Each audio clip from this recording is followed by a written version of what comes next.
Turkish aerospace industry continues to show rapid development with the increasing involvement of national companies in the Airbus aircraft supply chain. Through high-tech manufacturing capabilities, Turkish engineers now play a role in the production of many critical components of modern Airbus aircraft.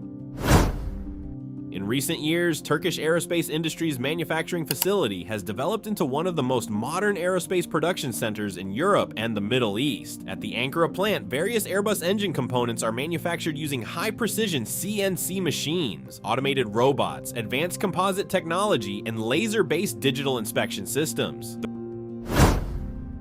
The production process takes place in a highly controlled environment to ensure that every Airbus engine component meets international aviation safety standards. Manufacturing tolerances for some parts are even at the micron level, or thinner than a human hair.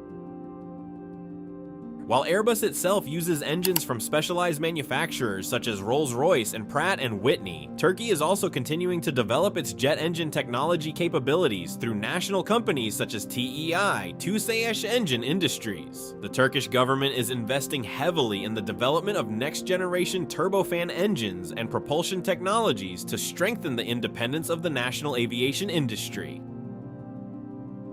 Supported by significant investments in research, development of Airbus engines, and advanced aircraft component manufacturing, Turkey aims to become a global aerospace hub. Its ability to produce critical components for the latest generation of Airbus aircraft demonstrates that the Turkish aviation industry has evolved beyond mere assembly to become a world-class technology hub. Looking ahead, closer collaboration between Airbus and the Turkish aerospace industry is expected to open new opportunities in the development of modern aviation technologies, while strengthening Turkey's position as a key player in the global aerospace industry.